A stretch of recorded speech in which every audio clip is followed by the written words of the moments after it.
30 minutes later, telling her that he spoke with Randy and other GHI employees who agreed to wait a little bit longer for the wire transfer. Those exchanges, Mr. Speaker, were dated September 8, 2022, which is almost a year after the minister was first sworn in Cabinet as Associate Minister of Finance. I see I've got 5 seconds left, so I will wrap up right there before I move into a second area. Thank you. When we return, the honourable member will have about 9 minutes left in his speech. Statements by members. Déclaration de député. The honourable member for Nepean. Thank you, Mr. Speaker.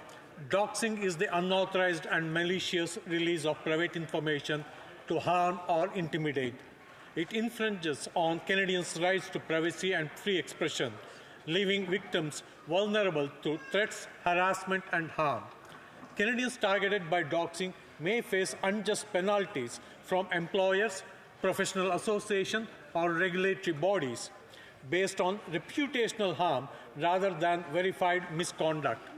The Canadian Charter of Rights and Freedoms guarantees freedom of expression, yet these rights are compromised when individuals face threats from doxing and intimidation. Productive legislation is necessary to penalize doxing perpetrators and deter those abusers, ensuring Canadians' rights and securities in the digital age. I call on Canada to criminalize doxing and prevent individuals from getting penalized solely based on reputational harm caused by doxing. Thank you, Mr. Speaker. The honourable member for Desnette, Miss Nippy, Churchill River. Speaker, it is with bittersweet thankfulness that I stand and recognize the life and legacy of Dr. Jake Letkeman. A pillar of our communities, he was once in a lifetime larger-than-life man who knew his faith had called him to live a life in service to others. He did that joyfully and with abundant love. Dr. Jake recognized the health care struggles in Saskatchewan's rural north. He delivered thousands of babies and spent decades traveling to provide ultrasounds and other maternal care to expectant mothers. Holidays for Jake, his wife Myrna, and their family would often find themselves overseas helping in clinics in smaller communities or helping rebuild homes after a hurricane. One of the most lasting legacies Jake left in the community of Meadow Lake was as a founder of the Door of Hope, a food bank and life skills organization that serves the most vulnerable and marginalized people in our community. Speaker, today, I ask all to celebrate with me the life of a man known by some as father, papa, or doctor, but who was known by all as friend, Dr. Jake Letkeman.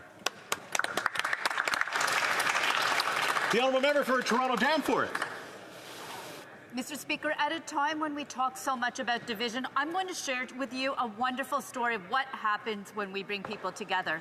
Last week, we literally moved the mouth of the Don River and reconnected it to Lake Ontario.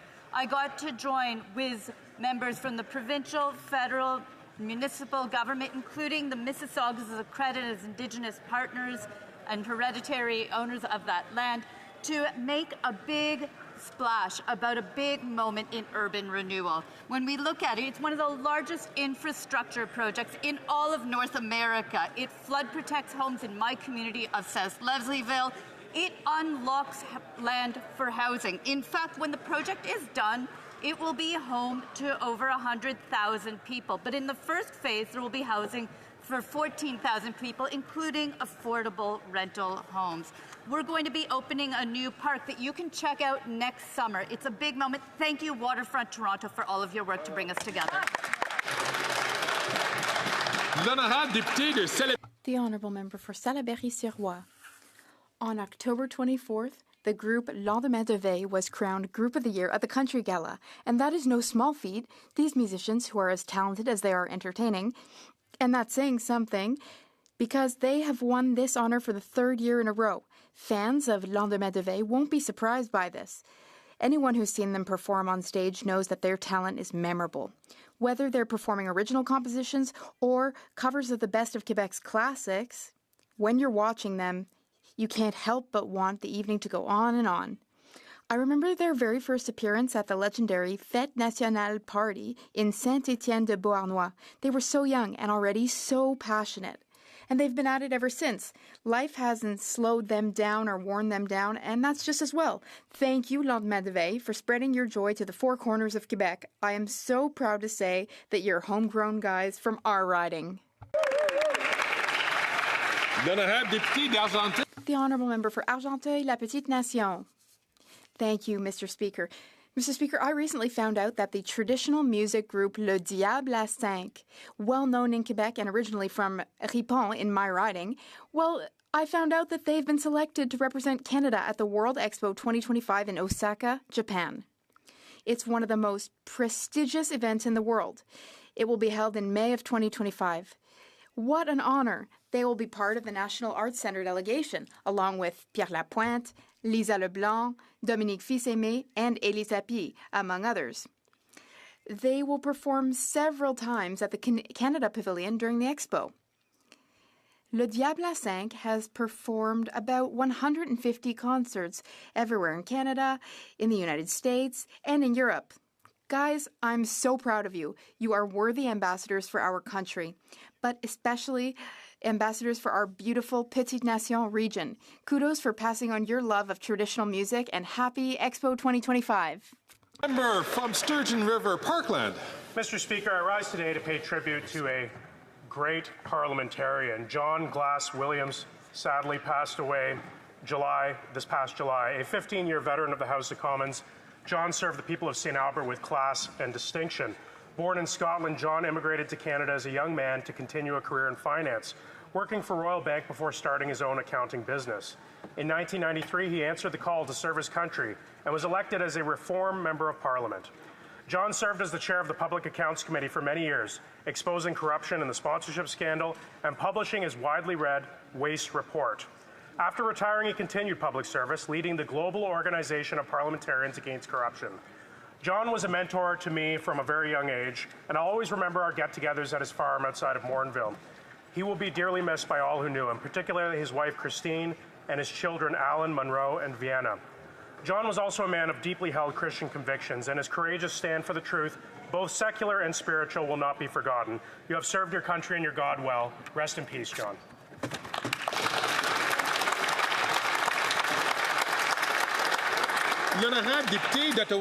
The Honourable Member for Ottawa-Vanier.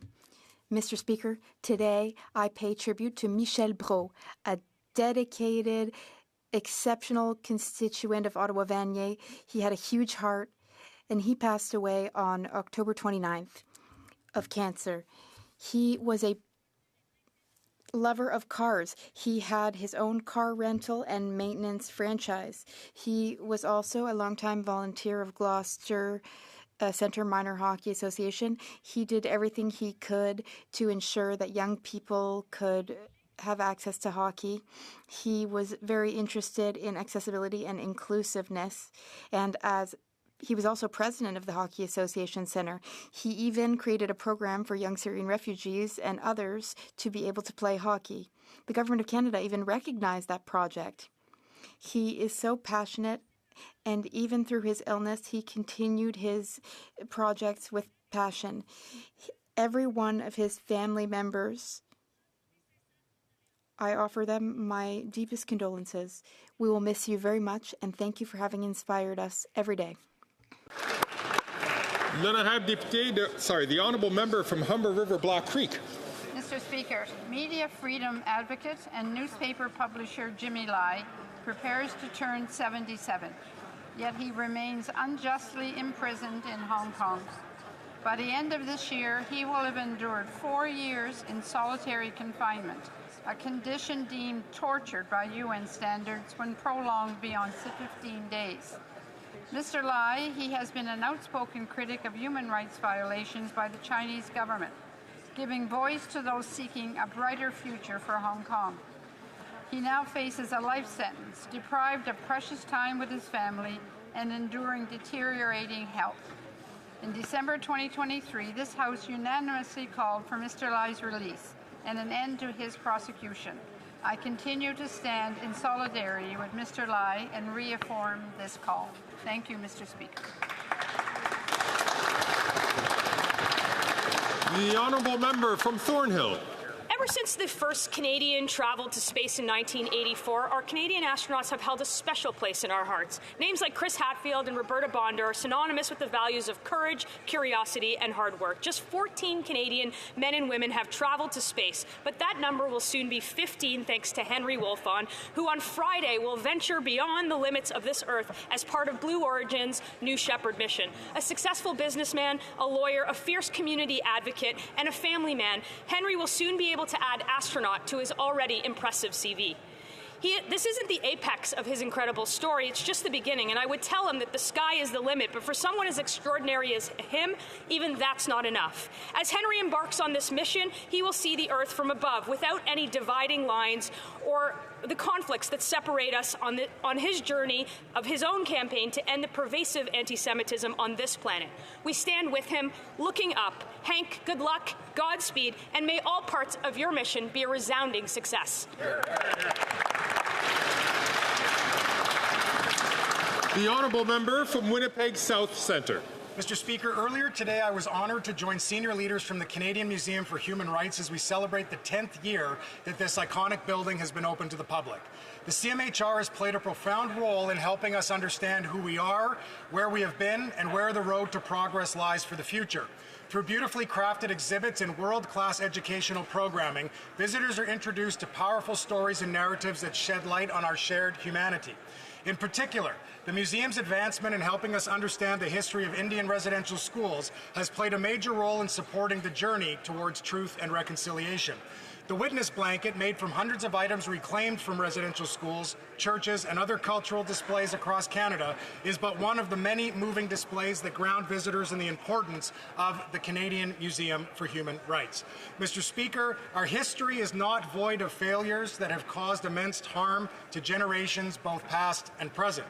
The CMHR serves a critical role in helping us move forward with hope and conviction in pursuit of a better world for all. Congratulations on 10 years of service to our beautiful country. Thank you, Mr. Speaker.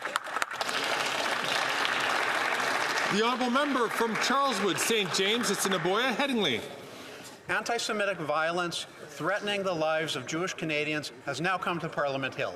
The RCMP foiled a plot to detonate a homemade bomb built by ISIS terrorists during the rally for Israel last December. After 9 years of this Prime Minister, hate crimes have increased by 251%, with 66% being directed towards Jews. Synagogues and Jewish schools are being firebombed. Canada's Jewish community has implored the government to act against this rising tide of hate. The Conservative members of the Public Safety Committee have asked for an emergency meeting to root out this evil. Every Jew has the right to live safe and free from harm. But Liberal members are shamefully blocking the meeting. It is frankly disgusting.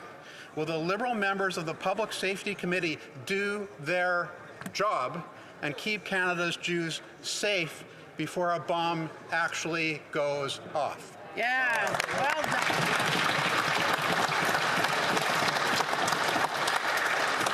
The honourable member for Montmagny-Lillet, Kamouraska, Rivière-du-Loup. Mr. Speaker, 9 years of this Liberal government means 9 years of failure when it comes to housing. The Liberal government Party doubled rent, mortgage payments, and down payments. A recent Habitat for Humanity survey revealed that 88% of Canadian renters feel that access to home ownership is out of reach for them. And 75% of those surveyed feel that they have to sacrifice basic needs like food and education in order to pay rent. It's a disgrace that this should be occurring in Canada, Mr. Speaker. In the throes of a housing crisis, Quebecers are no longer getting by. Last week, the Journal de Montréal reported that a Montrealer, after a 30-year career at a bank, is on the brink of homelessness. We have rent payments that are too high. There was a chiropractor. He worked as a chiropractor for 29 years, but then he needed to go and live with his parents. That was his only option. Liberals have failed when it comes to housing, Mr. Speaker, but we Conservatives will fix this. The honourable member for Sault Ste. Marie. Speaker, Christmas is still more than a month away, but Conservative MPs have already written to the big guy with great enthusiasm and hope. Their hope is for a stocking filled with a housing accelerator money that their communities will need to build new homes. But alas, These Conservative MPs, their mayors, communities have been grinched by the leader of the official opposition. Slinking down the chimney, the Grinch has removed all their hope, and not even Cindy Lou Who can change the Grinch's mind these days. Only 6 affordable homes for Canada, says the Grinch. But, Speaker, don't you worry. The big guy is leading the chorus and is delivering the homes that Canada needs, like in Sault Ste. Marie, where we're building and refurbishing over 1,000 homes. Here, here. And with 175 agreements in place, we're fast-tracking the construction of 750,000 more homes across Canada. Thank you very much, Speaker.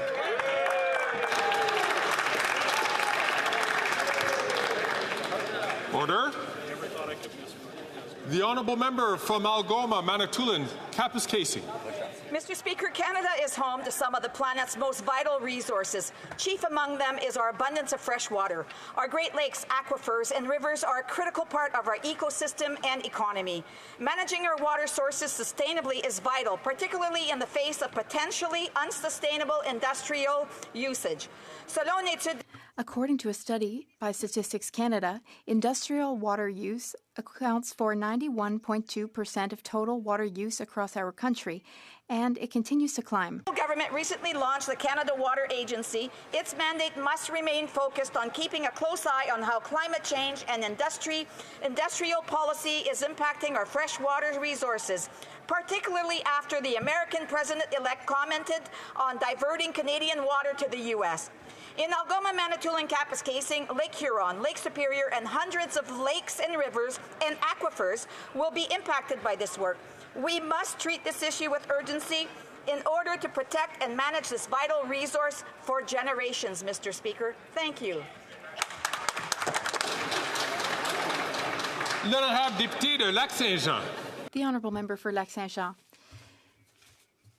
Mr. Speaker, Irwin Cotler has been living under police protection for over a month. That's what the Globe and Mail reported this morning.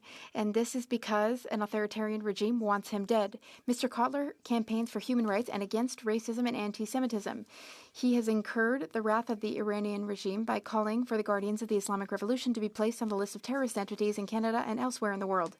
The Guardians of the Islamic Revolution, who were involved in preparing the October 7th attack and who are responsible for the deaths of young women in Iran. We will never accept that people, regardless of their beliefs, should have their lives endangered because of their opinions. We unreservedly condemn the death threats against Mr. Cotler, and we condemn the growing temptation of foreign powers to commit political assassinations on Canadian and Quebec soil. Mr. Cotler, you are not alone. The honourable member from Northumberland, Peterborough South. Mr. Speaker, during his taxpayer-funded stay in South America, the Prime Minister attacked Canadians for not liking his costly carbon tax and even accused them of spreading misinformation. Meanwhile, his radical Environment Minister not only plans to quadruple the carbon tax, but also to introduce a brand new one, a global shipping tax. That's carbon tax number 3. All the while, Canadians are lining up at food banks and struggling just to get by. Mr. Speaker, enough is enough. Canadians are fed up with this government's high tax, high spend, high hypocrisy agenda. It's time to elect a common sense Conservative government. It's time to restore the promise of Canada. It's time for a carbon tax election.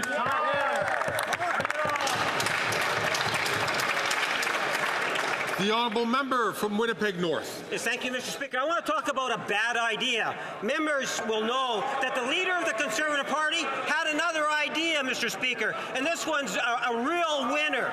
Let's talk about the Housing Accelerator Fund. What is it that the leader of the Conservative Party is saying? That he's going to kill it. He's going to tag or get rid of that particular program. What he needs to do is to start listening to what Conservatives are actually saying. Let me tell the leader of the Conservative Party what they are saying. If by any chance I attend a municipal housing announcement funded by a Liberal initiative, I would be in a lot of trouble. trouble. Another one says it's extremely frustrating. One Conservative source told Radio Canada MPs are being stopped from helping their cities for partisan reasons. The leader of the Conservative Party, Mr. Speaker, needs to free up his liberal his conservatives, the progressive conservatives, to get behind the Housing Accelerator Fund. Better yet, do a flip-flop and support the program. Thank you, Mr. Speaker.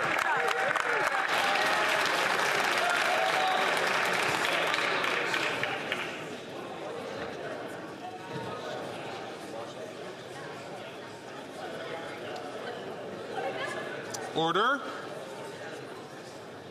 Oral questions, questions orales. L'honorable. The Honourable Leader of the Official Opposition. Mr. Speaker, the Prime Minister is still acting like a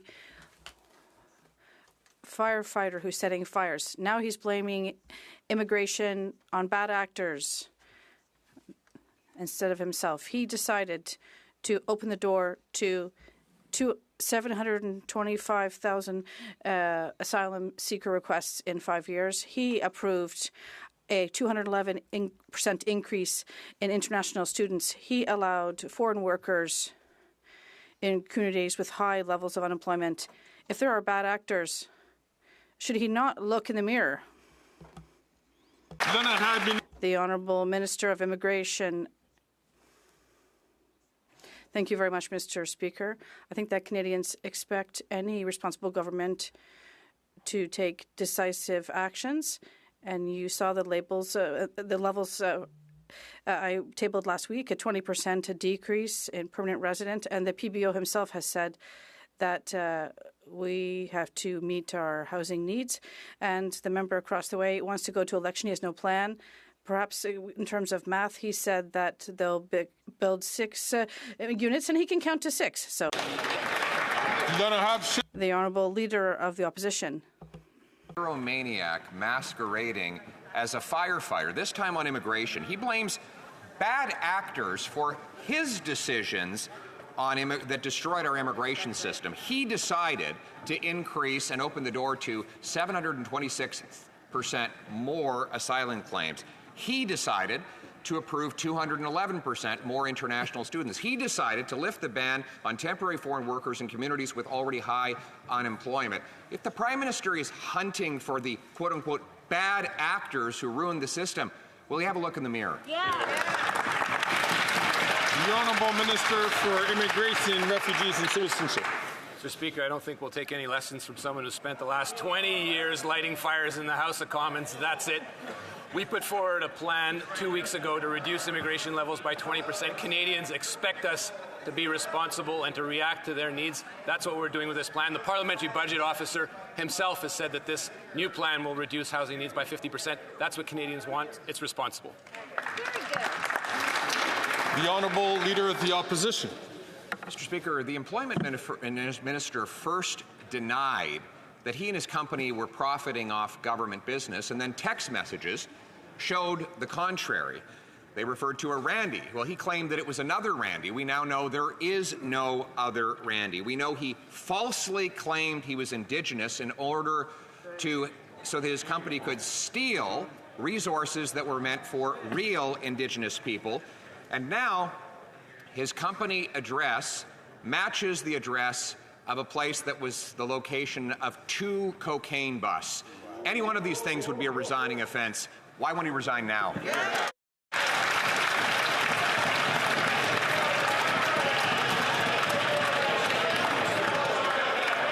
Order. The Honourable Minister for Employment and Workforce Development. Mr. Speaker, I know the person referred to in today's article. I've never met that person. I've had no dealings with her whatsoever. Those are the facts. Order. The Honourable Leader of the Opposition. Apparently, the person he doesn't know is himself. He says that he's not the Randy in the text messages, but his own business associates say there is no other Randy. He says that he said that he was Indigenous in order that he could get grants and contracts that were meant just for Indigenous people. Now he admits he's not Indigenous at all. And now, while his company has the same address as a place that has 2 cocaine busts, he says he doesn't know the person involved in that address either. Does this minister even know who he is?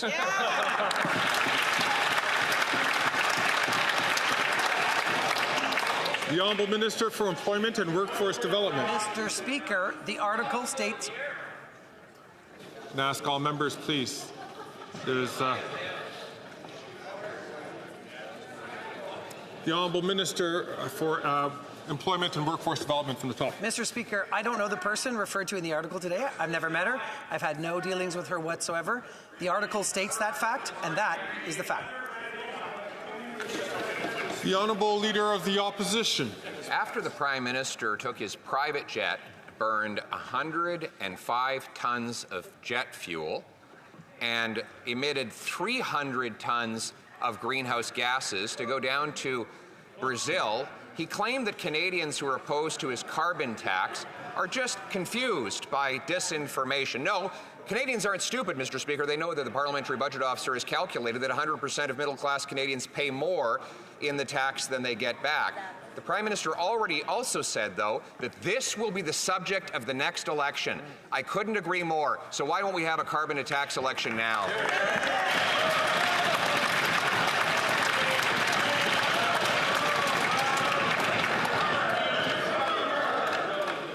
The Honourable Minister for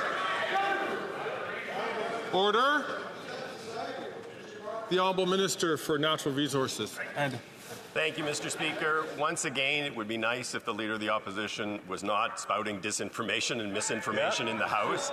At the end of the day, 8 out of 10 Canadian families, the vast majority of Canadians, get more money back. It is those that actually live on the most modest incomes that are the best off as a result of the price on pollution. But I would also say it is a price on pollution. It is about addressing climate change, something that organization across the way simply has no idea how to do and does not care. The Honourable Member for La Prairie. The next few hours will be critical for our agriculture. Senators Peter Boehm and Peter Harder have literally sabotaged Bill C-282. They amended it to prevent it from protecting supply management in existing trade agreements. Imagine, while Donald Trump wants to reopen NAFTA, these guys want to serve him supply management on a silver platter.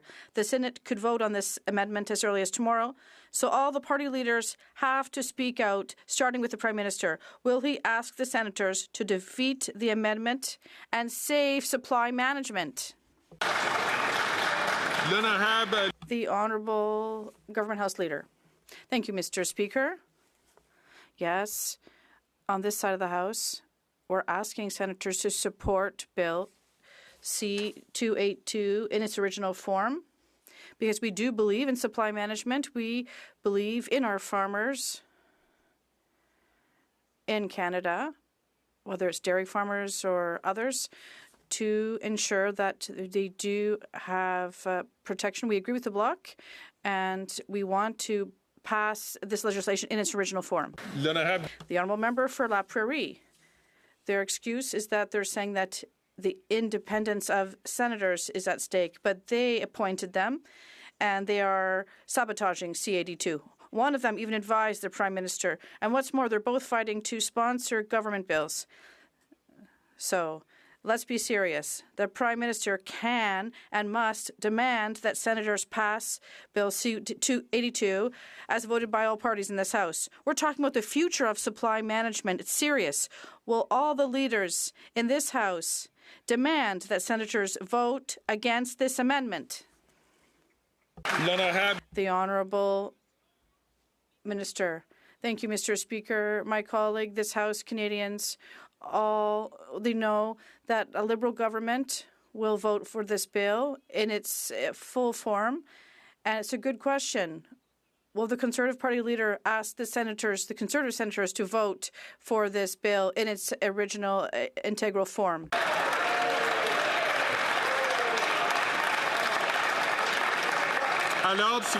Order, please. The Honourable Member for Rosemont-La-Petite-Patrie. Mr. Speaker, people are having a hard time making ends meet rents have doubled, and grocery prices just don't make sense anymore. Clearly, the Liberals have let people down. And the Conservatives, they're going to cut everything, including the Canada Child Benefit and dental care. Who's going to pay the price? Quebecers. We at the NDP are going to eliminate taxes on basic products like food, hydro, internet, and cell phone bills. Will the Liberals eliminate the GST on basic necessities? The Honourable Minister of Public Services and Procurement. Thank you, Mr. Speaker. Our colleague is right in terms of the importance of supporting the middle class and all those who are working hard to join it. And that is why it's really sad to see the Conservatives voting against dental care. And the NDP also worked really hard to put it in place. So 1 million Quebecers now have their dental care card, and they want to move forward with this in 2025. We're going to sign up more Quebecers and Canadians between 18 years and up. The honourable member from Vancouver Kingsway. Mr. Speaker, working and now middle-class families are cutting back on their groceries. They're getting less and getting gouged at the till by greedy CEOs. Liberals let this happen and are letting families down.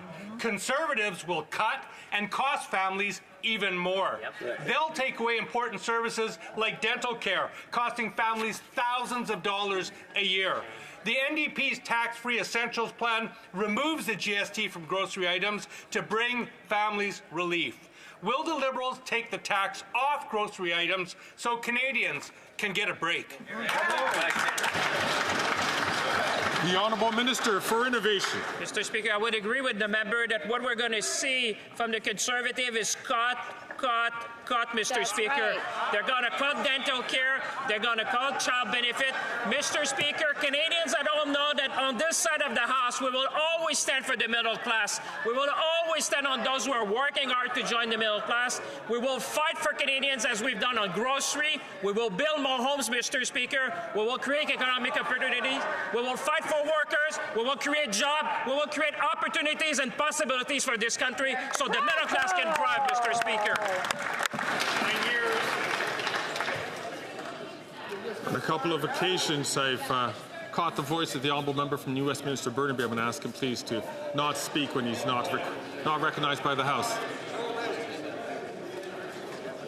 The honourable member from Thornhill. It seems like every time the employment minister finds rock bottom, it keeps getting worse. First, he said he wasn't the Randy involved in his company, but we know there was only one Randy at his company. He said he wasn't involved with his company while in cabinet, and text messages reveal that he is. He said that he was Indigenous to profit from government contracts stealing from First Nations communities, and now there's new news of coordinating business activities with drug smugglers and convicts. This is the behavior of a low-life fraud, not a federal cabinet minister. Simple question. How does that guy still have his job?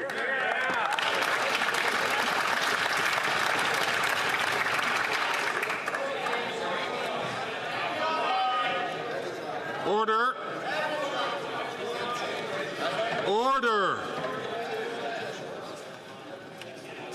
The Honourable Minister for Employment and Workforce Development. Mr. Speaker, despite the innuendo, here are the facts. I don't know the person in question. I never met that person in question. And Mr. Speaker, those are simply the facts. The article even says that I've never met the person in question. Thank you, Mr. Speaker.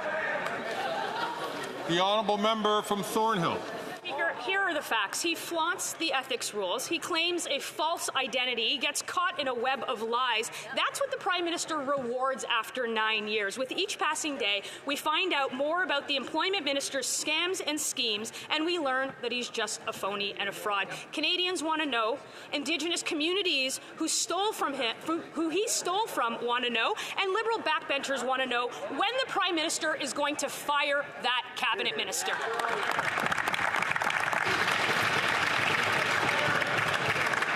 The Honourable Minister for Employment and Workforce Development. Thank you, Mr. Speaker. I don't know the person in the article from today. I've never met the person in the article from today. Those are the facts. Mr. Speaker, the Conservatives may not like it, but it's actually in the article that I don't know the person in question. Never met them. The honourable member from Leeds, Grenville, Thousand Islands and Rideau Lakes. The Liberal minister from Alberta is a fake and a fraud. He said he was not the Randy involved in his company, but we know that there's only one Randy. He said he wasn't involved in his company at the cabinet table. I'm going to ask colleagues. Today we've been skating close to the line in terms. Excuse me, colleagues.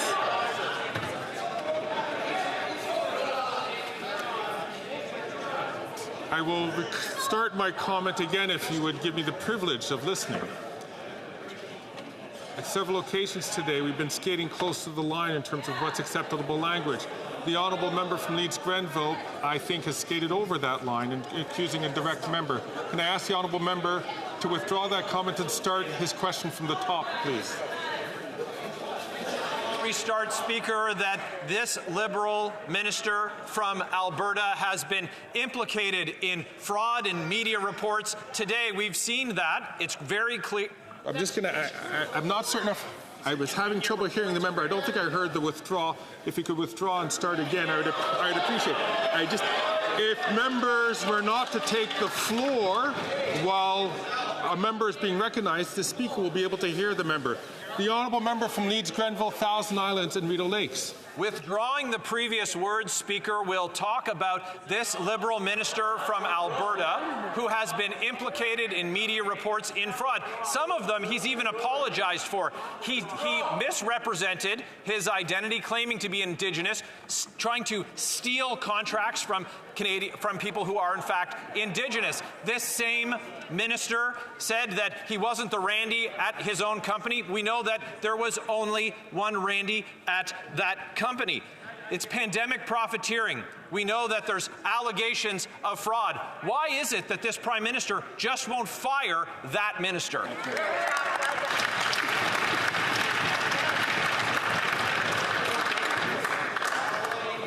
The honourable member,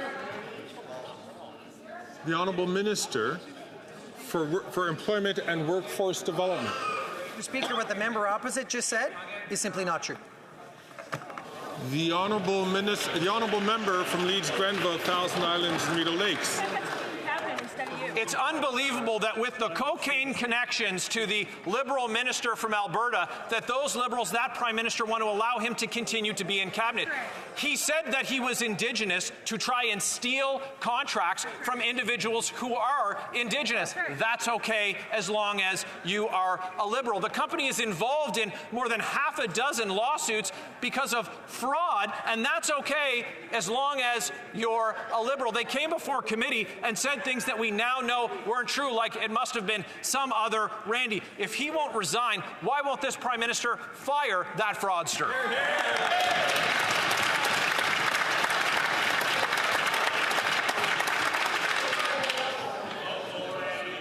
Again,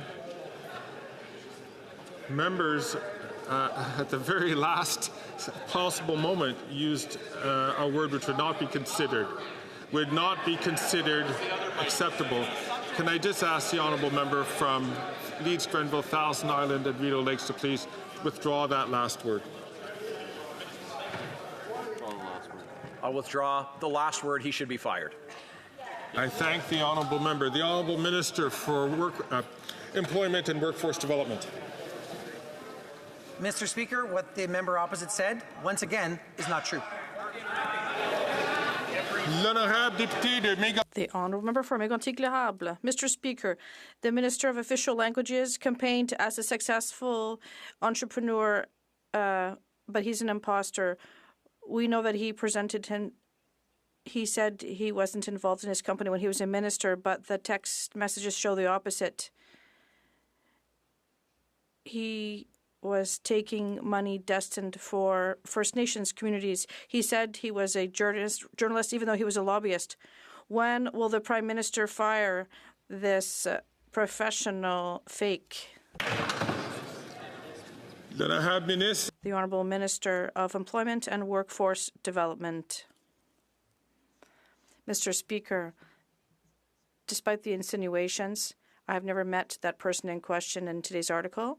I've never dealt with her. I've never met her. Those are the facts. The Honourable Member for Mégantic-L'Érable. Mr. Speaker, there are so many Randys that they didn't even understand the question I asked him. But the Minister of Official Languages presented himself as a successful entrepreneur and journalist, but he said he worked for Radio-Canada and Les Affaires, and even the editor-in-chief of Les Affaires said it was obvious he wasn't a journalist. He was uncovered, even though the Prime Minister made many efforts to protect him. When will the Prime Minister fire his fake minister? The Honourable Minister. Mr. Speaker, the statements of that member are false.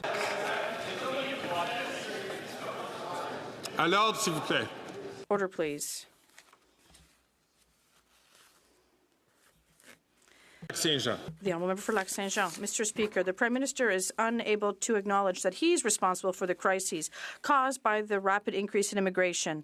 Even in his mea culpa yesterday, he was still looking for someone to blame. It's the pandemic's fault. It's the fault of businesses or schools. Yet he's the one who issued every permit. He's the one who took over McKinsey's immigration targets despite our warnings. He's the one who raised the targets to 500,000 people a year despite warnings from his own civil service. When will he finally admit that he's the one who's responsible? The Honourable Minister of Immigration.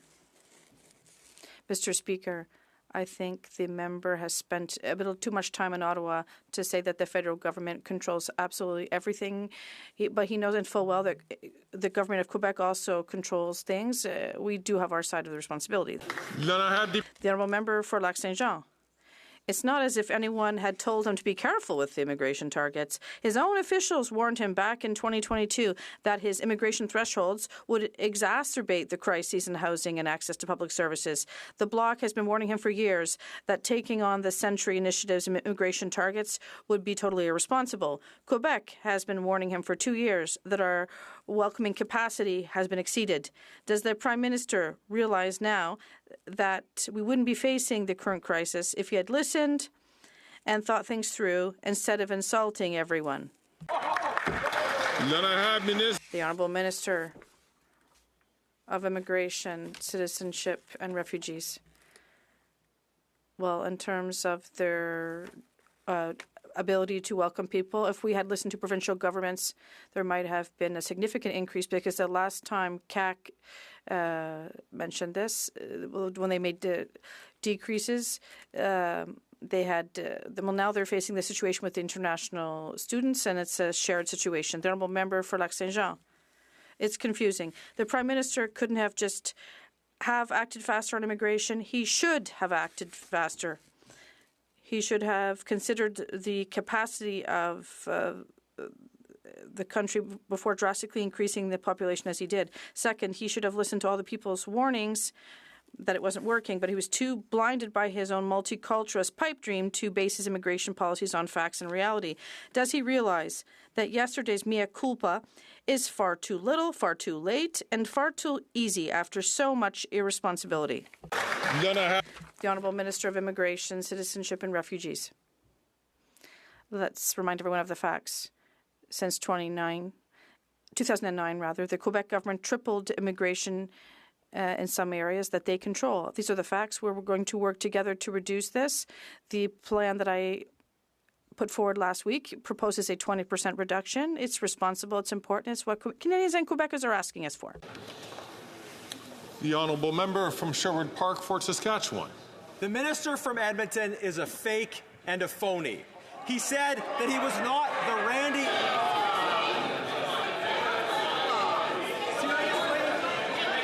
I'm going to ask, this is a couple of times that I've asked the honourable members. I'm going to ask the honourable members again to remember, when they speak directly to members, they have to be, of course, extend to them all the respect that each member as members are deserving of. So I'm going to ask the honourable member, please, to rephrase this question to start from the top. Mr. Speaker, this minister deserves to be criticized in the People's House, the House of Commons. He said he was not the Randy involved in his company, but we know there's only one Randy at the company. He said he wasn't involved in the operations of the company, but text messages reveal that he is. He said he was Indigenous to profit from government contracts, trying to steal from First Nations communities. When will the Prime Minister fire this phony for making false claims to steal from First Nations?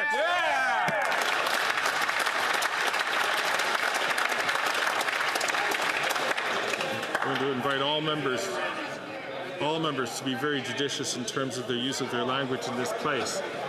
The Honourable Leader of the Government in the House of Commons.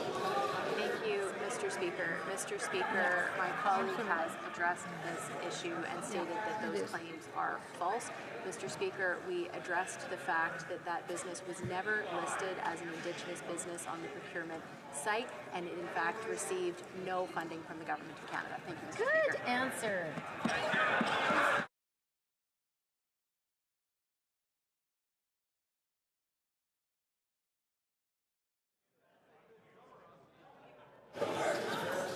The Honourable Member from Sherwood Park, Fort Saskatchewan. The company did actually receive funding from the Government of Canada. The Minister of Employment's business partner claimed that their company was fully Indigenous owned. How would he have gotten that impression? Maybe because the Liberal Party repeatedly said that the minister was Indigenous. Now, it is possible to get kicked out of the Liberals' Indigenous caucus, not for corruption, but for refusing to participate in corruption, as Jody Wilson-Raybould found out. After 9 years, they've gone from firing the first Indigenous Attorney General to keeping the first fake Indigenous Minister of Employment. When will the Prime Minister fire this phony minister?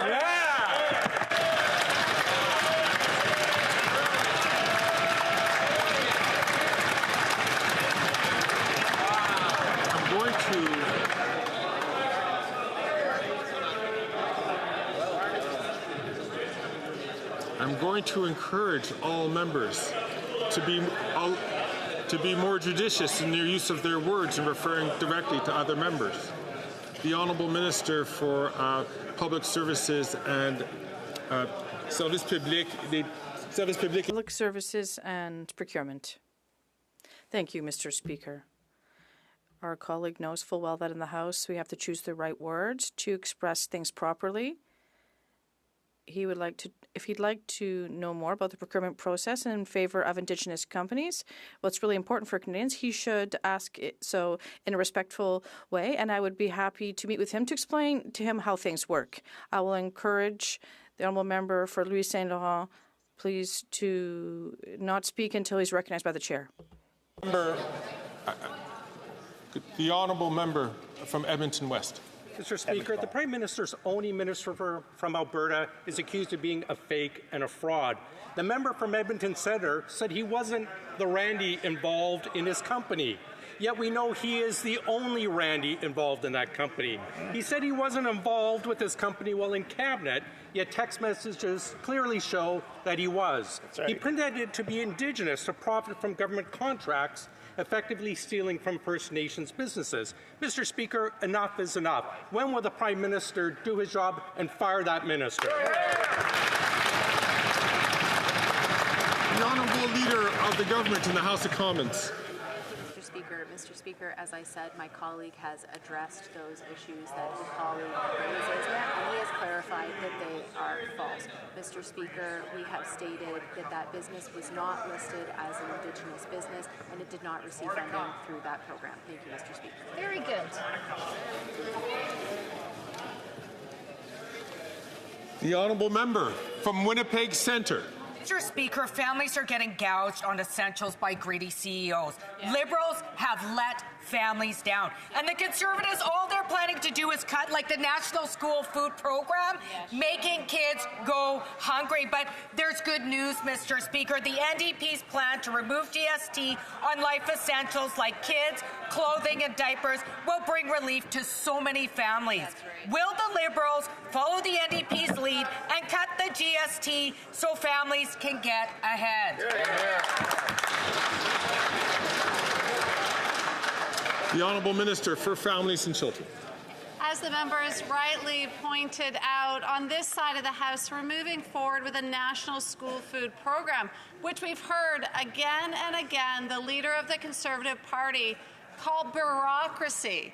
Bureaucracy, Mr. Speaker, is not what is happening. We are seeing thousands of children already this school year receive food at school because of this investment in our children. We'll continue to work with the provinces to see this roll out across the country, Mr. Speaker. Hear, hear. The Honourable Member from Skeena, Bulkley Valley. Mr. Speaker, Canadian families are getting gouged on essentials while the biggest corporations are posting massive profits. And the Liberals could have prevented this, but instead they've let Canadians down. Now, Conservative cuts would make matters far worse. In fact, cutting childcare alone would cost Canadian families up to $13,000 per child. The NDP has a plan to take the GST off essentials like home heat, phone and internet bills, kids' clothing. Will the Liberals do it? Hear, hear. The Honourable Minister for Families, Children and Social Development. Mr. Speaker, it's great to hear this member speak about the importance of the investments that we've made in childcare.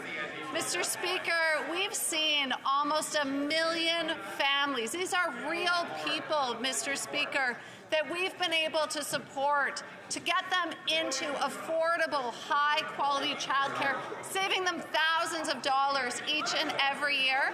Mr. Speaker, the Conservatives have made it clear they do not support affordable childcare. They will do everything they can to take this away from the families that need it. Hear, hear. I'm going to invite ministers and members of the opposition to have their conversations outside and not on over the floor while someone else is speaking or has the microphone. Then the Honourable Member from Fleetwood, Port Kells. Mr. Speaker, we found out the Conservative leader is silencing his own caucus, barring them from promoting federal housing funds in their own constituencies. One Conservative MP told CBC MPs are being stopped from helping their cities for partisan reasons. Conservative MPs, like the member for Kelowna Lake Country, whose community is receiving over $31 million in federal funding through the Housing Accelerator Fund, have had a pretty rough time back in the riding. So, can the Minister of Housing, Infrastructure and Communities tell us about the impact Conservative leaders' cuts would have on Kelowna? The Honourable Minister for Housing, Infrastructure and Communities. You may have seen the news, Mr. Speaker, but last week the Conservatives had a very bad week.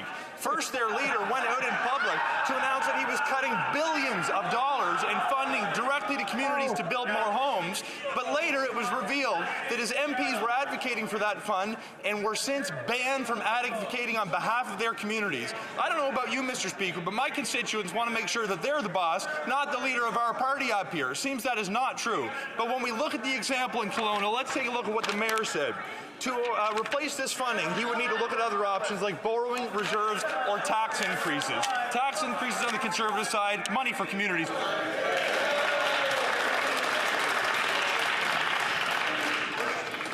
It's very clear to the Speaker that everybody got a lot of rest during this last week. Going to ask members, please, once again, don't take the floor unless they're being addressed. The Honourable Member, for the Honourable Member from Sturgeon River Parkland. Mr. Speaker, after 9 years, it's clear that this NDP Liberal government isn't worth the cost or the corruption. Now we have a Minister of Employment who says he sees nothing, he hears nothing, he knows nothing, but there's too much here to pass up. First, he claimed he wasn't the other Randy implicated in his business partner's text messages. We now know that he was. Then he claimed that he had no active role in his company's operations while he served in cabinet. We now know that he did. And we now know that he claimed Indigenous heritage and status, and it was a complete fabrication. These attempts to steal funds earmarked for Indigenous companies is fraudulent. When will enough be enough for this Prime Minister? When will he fire this minister? The Honourable Minister for Public Works and Procurement. Merci, Monsieur le Président. Deux premières. Thank you, Mr. Speaker. Two things. First of all, what the member just said is false. And secondly, the minister has explained himself repeatedly. What we have still not heard today is why the Conservative leader has taken hundreds of days to get his security briefing, not just to protect himself, but to protect his own members. His only priority is to trigger an election. How can he expect to hold an election without being able to protect the security of his party and his members? From Sturgeon River Parkland. Well, Mr. Speaker, this minister keeps explaining himself, but the answers aren't coming. The minister's facing multiple scandals. We know that his company has been charged with fraud. We know that he was illegally involved while he served in cabinet. We know that the minister for years claimed that he had Indigenous heritage, and we now know that's a complete fabrication. And today we learned that the minister's company shared a post office box with a known international cocaine dealer. At best, the minister has shown abhorrent judgment, and at worst, he is completely corrupt. The fact that this Prime Minister continues to have confidence in him demonstrates exactly why he's not fit to lead this country. When will this Prime Minister fire this minister?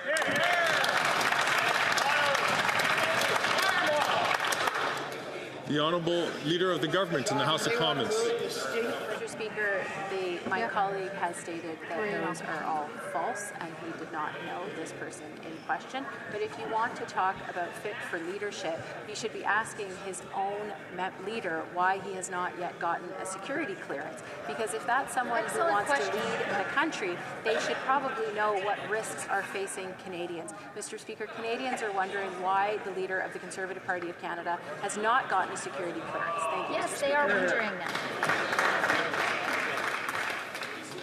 The Honourable Member from Dauphin, Swan River, Neepawa. Mr. Speaker, after 9 years, the NDP Liberals are not worth the cost. The Prime Minister is jetting around the globe promoting his failed carbon tax while Canadians line up at the food banks. According to the Prime Minister, the carbon tax is, quote, the best tool out there, and anyone who disagrees is using, quote, propaganda. But Canada's Environment Commissioner disagrees. He revealed the Liberals will not meet their own emission targets despite quadrupling the carbon tax. That's right. It's all pain and no gain. So will the Prime Minister call a carbon tax election? Good question. The Honourable Parliamentary Secretary to the Minister of the Environment. Thank you very much, Mr. Speaker. It's disingenuous for the Conservatives to continually link the food bank situation in Canada with carbon pricing. There's a 108-page report that they produced. The Food Banks Canada came forward and made 4 recommendations around Canada's social safety net. And not once in that 108-page report did they mention the carbon tax or carbon pricing, because they know that Canada's carbon rebate that comes out 4 times a year supports Canadians, particularly lower and middle-income Canadians, Mr. Speaker. They should cut out the misinformation and stop being so disingenuous, particularly on the backs of lower-income Canadians.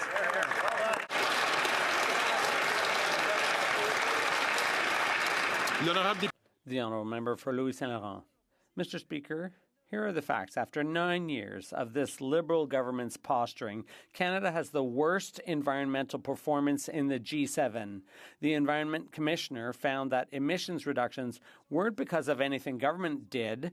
They're thanks to a review of data and a change in methodology.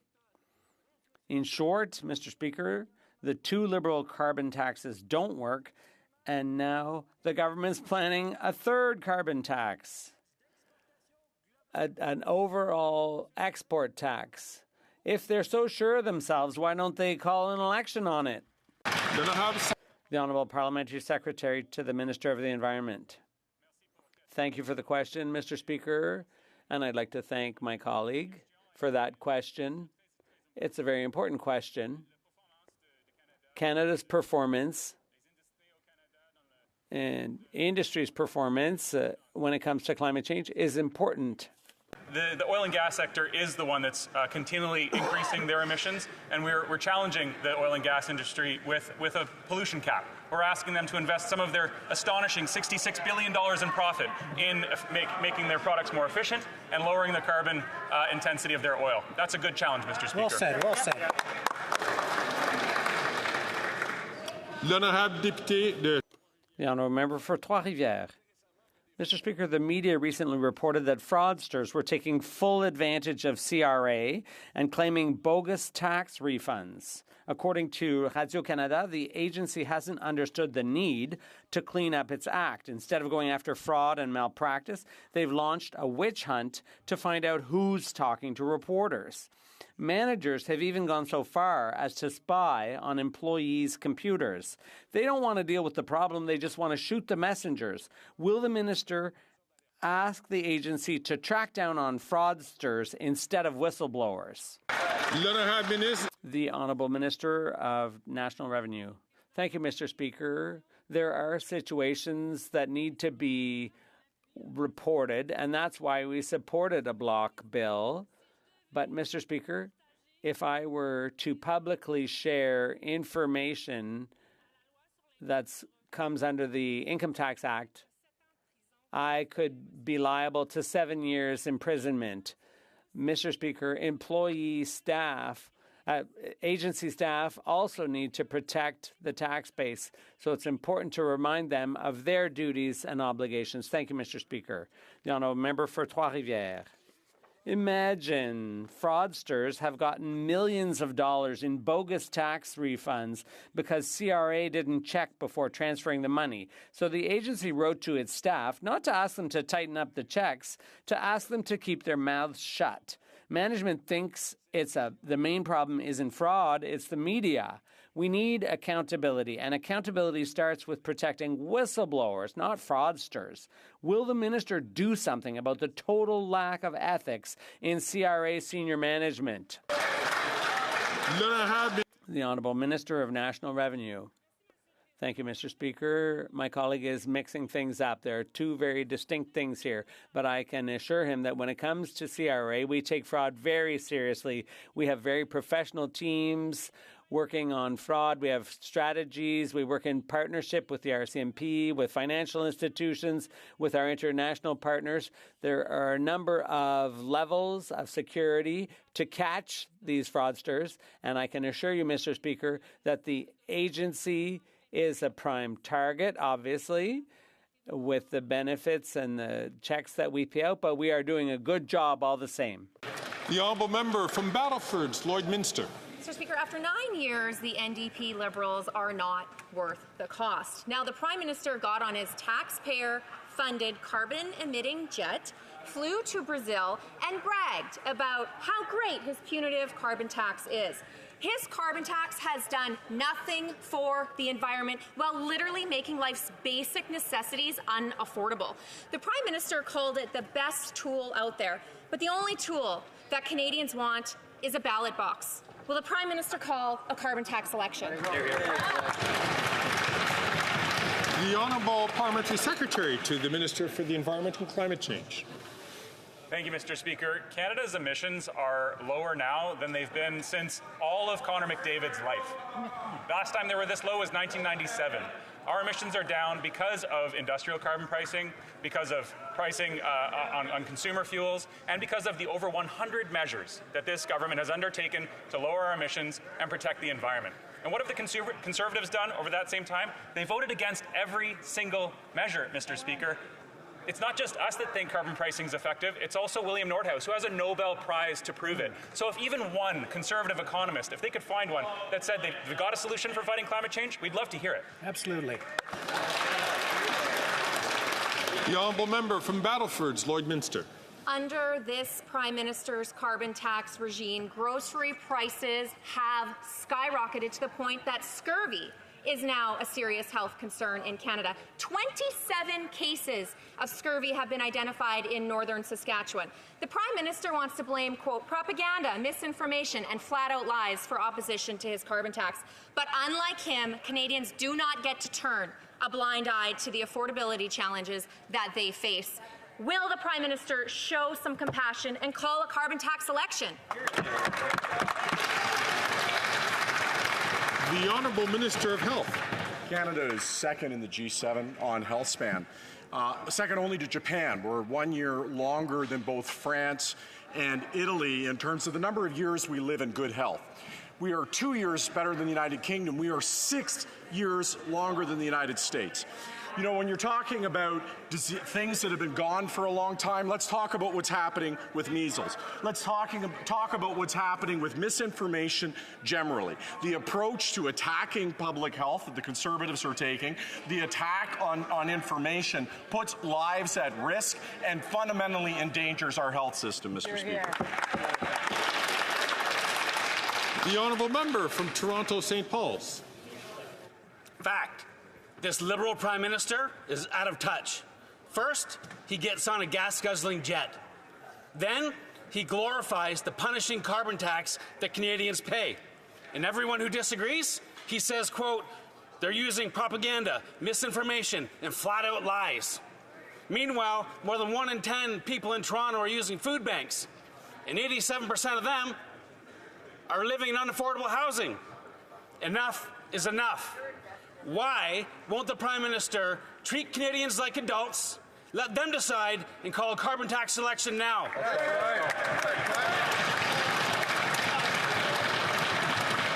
The Honourable Minister for Natural Resources and Energy. Thank you, Mr. Speaker. It is a fact that 300 economists in this country have all said that a price on pollution is an effective way to reduce emissions, and the majority of Canadians actually get more money back in rebates. It is a fact that the Parliamentary Budget Officer said exactly the same thing. On this side of the House, we have a plan that is about addressing affordability issues, it is about growing a clean economy for the future, and it is about fighting climate change. My goodness, it is time that some of those folks across the way at least accept the reality of climate change and have something positive to say. Hey!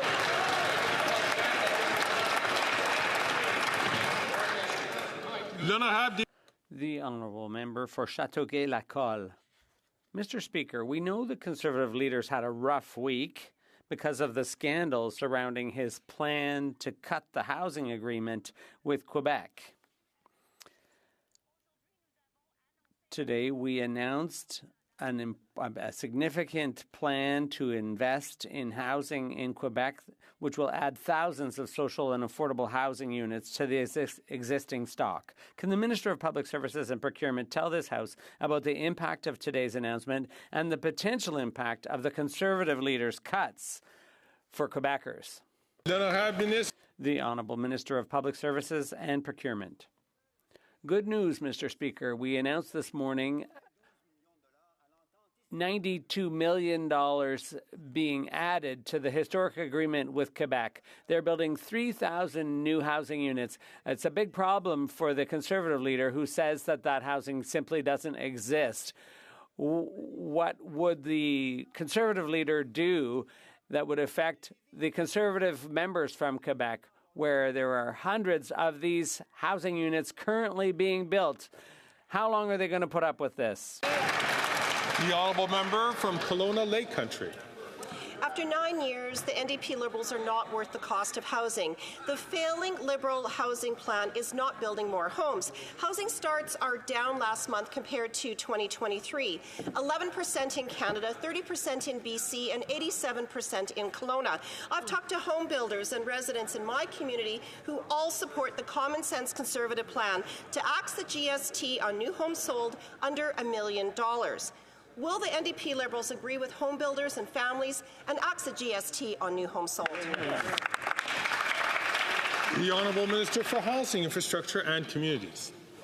I am very happy to correct the record that my Conservative colleague has put on the floor of the House of Commons. Housing starts are actually up this month 8% compared to last month, and year over year are trending in a positive direction, near the all-time record home building pace that Canada has ever seen. Mr. Speaker, it's interesting that this question would come from this particular member who represents the city of Kelowna, which received $31.5 million to build thousands and thousands of more homes. Not only is she opposed to that investment, her leader is barring her and every one of her colleagues from advocating on behalf of their communities. I came here to represent my community in Ottawa, not to take my leader's words back home.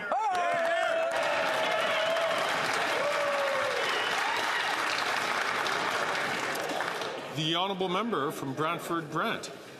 Mr. Speaker, after 9 years of the NDP Liberals, taxes are up, costs are up, crime is up, and time is up. Police associations nationwide are demanding urgent bail legislation to keep our communities safe. Yet just this morning, a stolen BMW crashed into a Toronto bus, injuring 9 people, 2 critically. 2 of the 4 accused were, surprise, surprise, out on bail, including 1 for a violent robbery. If the safety and security of Canadians is no longer a priority for this Prime Minister, will he call an immediate election so that Conservatives can bring jail, not bail, for repeat violent offenders? The Honourable Minister of Justice and Attorney General. Mr. Speaker, the incident this morning in Toronto is a concern for all of us in this House, all of us who believe in prioritizing public safety and community safety. What's concerning and what people need to understand is that calls for bail reform echoed in this chamber 18 months ago. We responded, tabled legislation, and with the cooperation of all parties, we got it passed. Now the ball goes to the province's court. What we need to ensure is that that very person who should have been detained, did the Crown contest that bail? Did the Crown decide to appeal the bail if the bail decision was made in error? Was there enough space in detention facilities run by the province to hold that person in detention? These are important questions. We need answers. I'm going to invite the honourable member from Kamloops, Thompson, Caribou, please to not take the question or not take the floor unless is recognised by the Speaker. L'honorable député. The Honourable Member for Portneuf-Jacques-Cartier. Mr. Speaker, crime is everywhere in Canada, and the Liberal government is willfully blind. Even the leader of the Bloc says there's no crime in our regions. We read this morning that a mother will have to pay $7,000 a year for car insurance because her car has been stolen multiple times. It's always our constituents who end up paying for the inaction of this Liberal government. When will this Bloc Liberal government punish crime, even in rural Canada?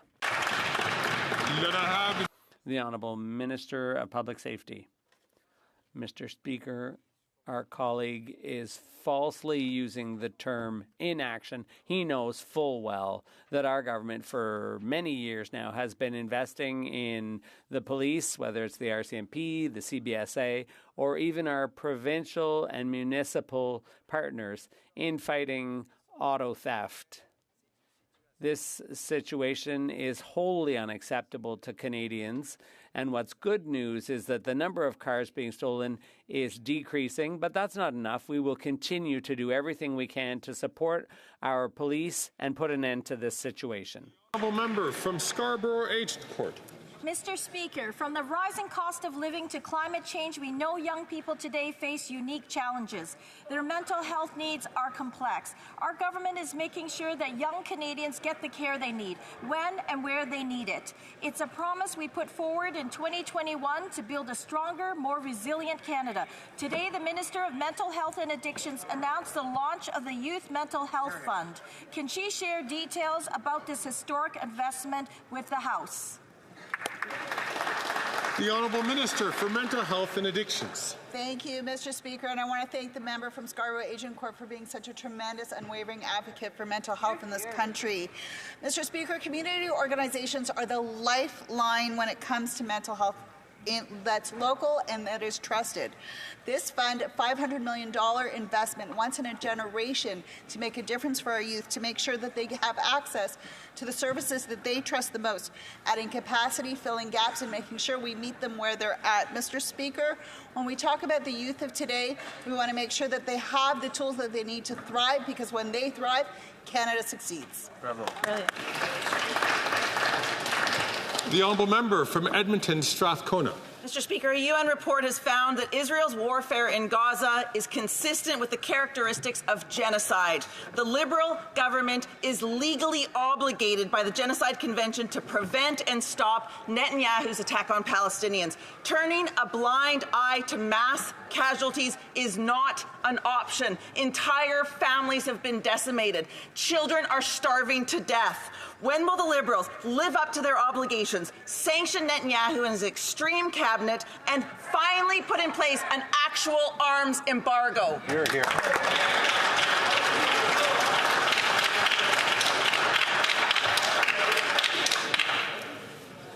The Honourable Parliamentary Secretary, before he takes the floor, I just want to encourage all members, to remind members to be very careful about what they wear in this House to ensure that it's not considered a prop. The Honourable Parliamentary Secretary to the Minister for Foreign Affairs. Thank you, Mr. Speaker. And I think everyone in this House realizes that the situation in Gaza is dire, that the situation faced by men, women, and children in Gaza is horrendous, and we will continue to seek every possible way to find peace, peace with justice in this situation. However, rhetoric doesn't help, symbols don't help. Hard work, diplomacy, and engagement will be what Canada needs to do on this every day. We'll continue to do our part to bring peace in the world. Thank you, Mr. Speaker.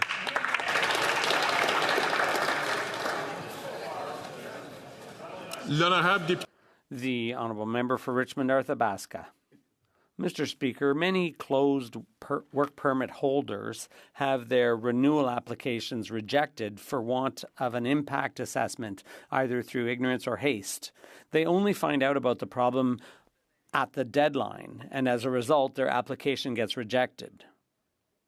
Why doesn't the department take the simple step of letting them know by email about the missing documents so as to avoid work interruptions, impacts on families and businesses, and unnecessary costs for businesses, immigrants, and government alike?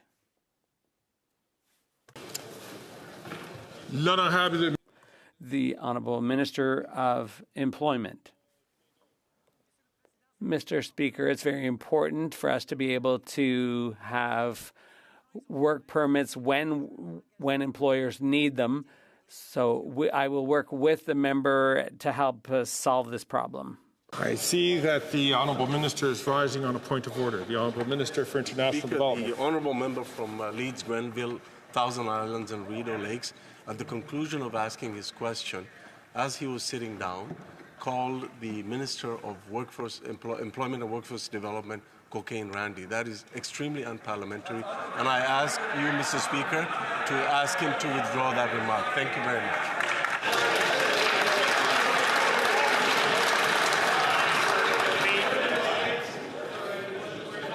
I see that the member from Leeds, Grenville, Thousand Islands and Rideau Lakes is rising in response to this point of order. Speaker, I'm sure that I was referring to the other Randy as Cocaine Randy.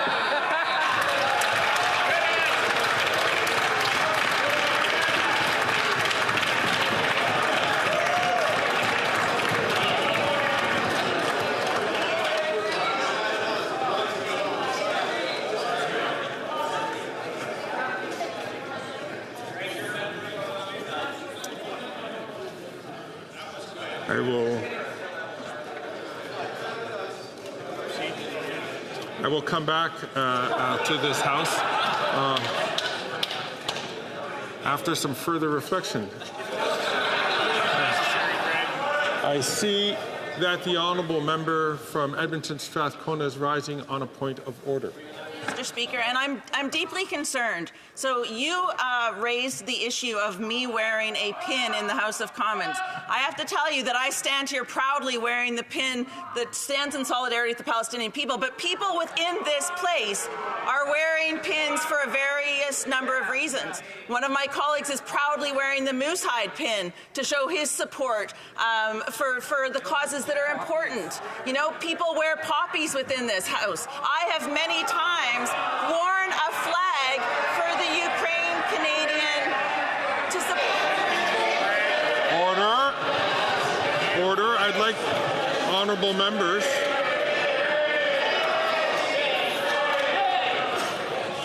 Honourable members, it's important for the chair to be able to hear the point that is raised by the honourable member from Edmonton Strathcona. I couldn't hear much after the reference to the poppy. I'm going to give the honourable member another 10 seconds just to wrap up after, so that the chair can hear this in order to make a proper determination. The honourable member from Edmonton Strathcona. I'd like to point out, when I cannot, as a member of the House of Commons, bring up a point of order without being heckled and shouted down by the Conservatives, that imposes as well on my privilege. Now, I proudly...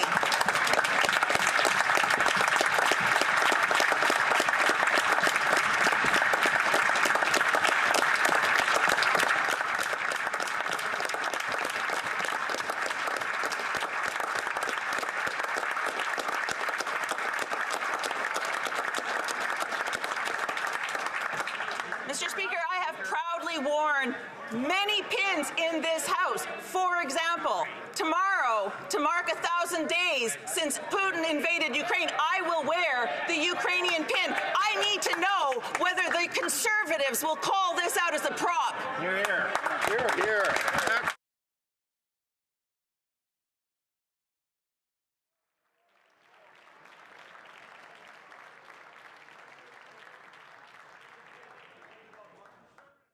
I thank the honourable member from Edmonton Strathcona. The chair will take that into consideration and will come back to the House if necessary. I saw the honourable minister rise on her feet for a point of order before I saw another honourable member. So the honourable member, the honourable president of the Treasury Board, Minister of Transport. Mr. Speaker, I have the honour to submit a message from Her Excellency, the Governor General of Canada, signed by her own hand. It's not that is not a point of order that the honourable member is rising. We will get to that point, which is important, but it is not a point of order. I saw l'honorable député. Honourable member for Lac Saint Jean. He's rising on a point of order. Thank you, Mr. Speaker. There has been consultation amongst the parties, and I think you will say that there is unanimous consent with respect to the following motion, that the House pay tribute to the contribution of Mr. Irwin Cutler from the Human Rights Association and the Anti-Semitism Association, that in his role he condemns the death threats received to him by a foreign regime. All those opposed to the honourable member moving this motion, please say nay. D'accord. Agreed. The House will now has heard the motion. All those opposed to the motion will please say nay. Adopté. Carried. I see another member rising on a point of order, the honourable member or Minister of National Revenue. Mr. Speaker, I'd like to make a correction to an answer I gave earlier during question period. I missed some information that is protected in the Revenue Act. It's a prison for 12 months. I appreciate that rectification from the Honourable Minister. The member from Sherwood Park, Fort Saskatchewan is rising on a point of order. Thank you, Mr. Speaker. I just want to follow up on the point of order raised about pins that members wear in the House. In the past, different positions have been taken with respect. So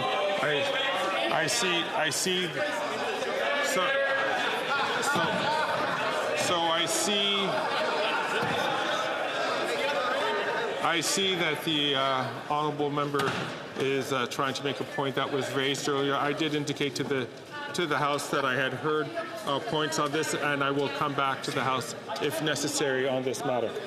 So Heather gets to make points. It being 3:22, the House will now proceed to the taking of the deferred recorded division on a sub-amendment of Mr. Kimmich in related to the privilege motion. Excusez-moi. The Honourable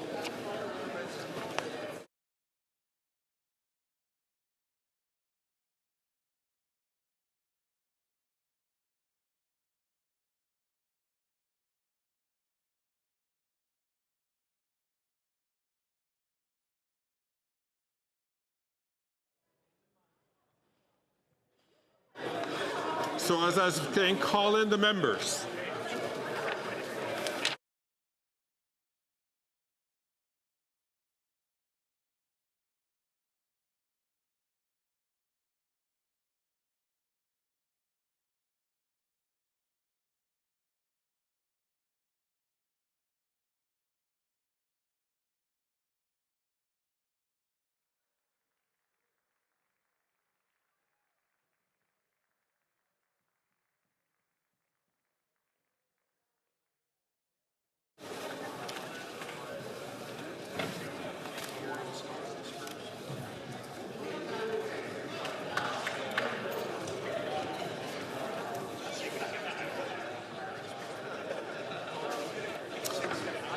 The question is as follows.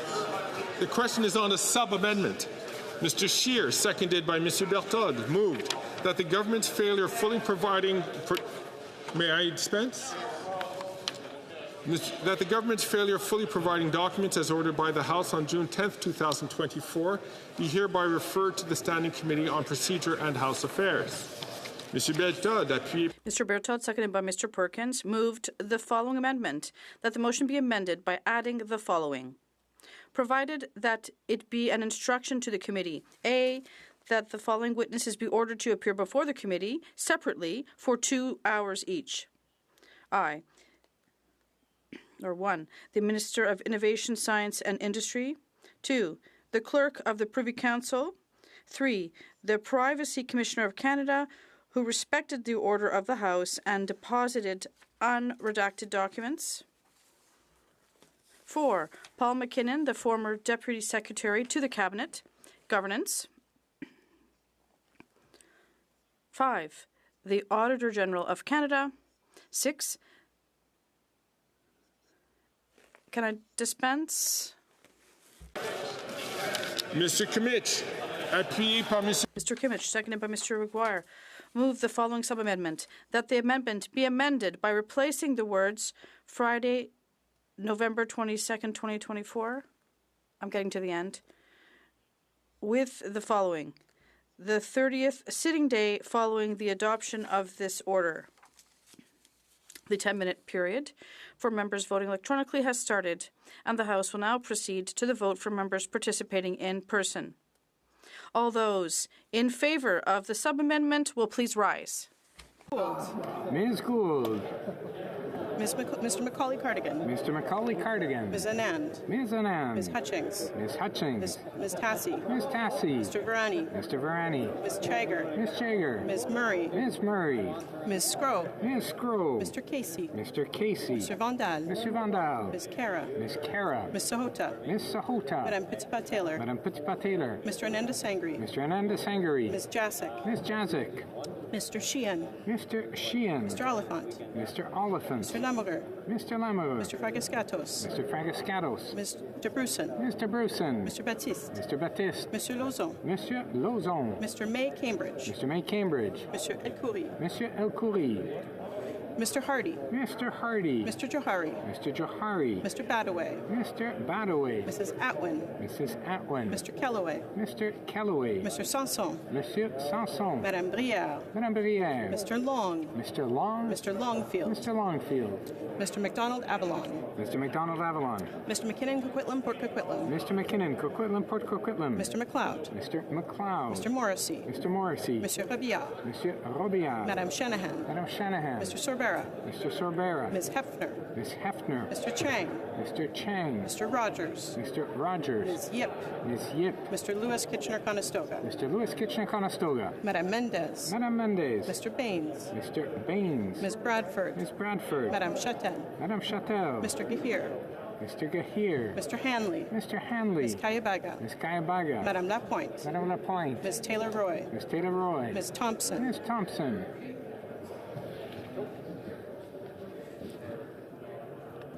Mr. Scheer. Mr. Scheer. Mr. Schmale. Mr. Schmale. Mr. Williams. Mr. Williams. Mr. Perkins. Mr. Perkins. Mr. Brock. Mr. Brock. Mr. Deltel. Mr. Deltel. Mrs. Stubbs. Mrs. Stubbs. Mr. Paulus. Mr. Paulus. Miss Lewis Haldeman Norfolk. Miss Lewis Haldeman Norfolk. Mrs. Gray. Mrs. Gray. Mr. Kelly. Mr. Kelly. Mr. Baldinelli. Mr. Baldinelli. Mr. Cooper. Mr. Cooper. Mr. Kmitch. Mr. Kmitch. Mr. Couric. Mr. Couric. Mr. Small. Mr. Small. Mr. Beltult. Mr. Berthold. Mr. Workington. Mr. Workington. Mr. Abutseif. Mr. Abutseif. Mrs. Kuzi. Mrs. Kuzi. Mr. Seaback. Mr. Seaback. Ms. Ferrari. Ms. Ferrari. Mr. Lloyd.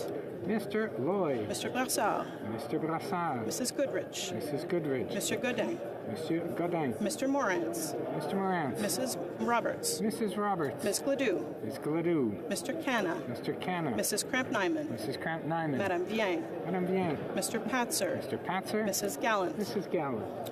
Mr. Shipley. Mr. Shipley. Mr. Muse. Mr. Muse. Mr. Redekop. Mr. Redekop. Mr. Van Popta. Mr. Van Popta. Mr. Waugh. Mr. Waugh. Mr. Calkins. Mr. Calkins. Monsieur Généreux. Monsieur Généreux. Mr. Lobb. Mr. Lobb. Mr. Mazer. Mr. Major. Mr. Davidson. Mr. Davidson. Mr. Martel. Mr. Martel. Mr. Gould. Mr. Gould. Mr. Epp. Mr. Epp. Mr. Zimmer. Mr. Zimmer. Mr. Dreeshen. Mr. Dreeshen. Mr. Cram. Mr. Cram. Mr. Tolmie. Mr. Tolmie. Mrs. Wagenthal. Mrs. Wagenthal. Mr. Albus. Mr. Albus. Mr. Bragdon. Mr. Bragdon. Mr. Dalton. Mr. Dalton. Mr. Nader. Mr. Nader. Mrs. Falk Battleford Lloydminster. Mrs. Falk Battleford Lloydminster. Mr. McLean. Mr. McLean. Mr. McGuire. Mr. McGuire. Mr. Reed. Mr. Reed. Mr. Falk Provencher. Mr. Falk Provencher. Mr. Motts. Mr. Mott. Mr. Williamson. Mr. Williamson. Mr. Arnold. Mr. Arnold. Mr. D'Entremont. Mr. D'Entremont. Mr. Morrison. Mr. Morrison. Mr. Soroka. Mr. Soroka. Mr. Carey. Mr. Carey. Mr. Vidal. Mr. Vidal. Mr. Dowdle. Mr. Dowdle. Mr. Lake. Mr. Lake. Mr. Fast. Mr. Fast. Mr. Giovanni. Mr. Giovanni. Mr. Stewart, Toronto St. Paul's. Mr. Stewart, Toronto St. Paul's. Monsieur Terrien. Monsieur Terrien. Madame de Bellefeuille. Madame de Bellefeuille. Monsieur Thériault. Monsieur Thériault. Madame Larouche. Madame Larouche. Monsieur Champoux. Monsieur Champoux. Monsieur Beaulieu.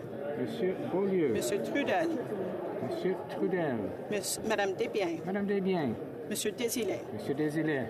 Mr. Julian. Mr. Julian. Mr. Massey. Mr. Massey. Ms. Matheson. Ms. Matheson. Ms. McPherson. Ms. McPherson. Ms. Idlout. Ms. Idlout. Mr. Cannings. Mr. Canning. Mr. McGregor. Mr. McGregor. Ms. Dance. Mr. Backrack. Mr. Backrack. Mr. Dance.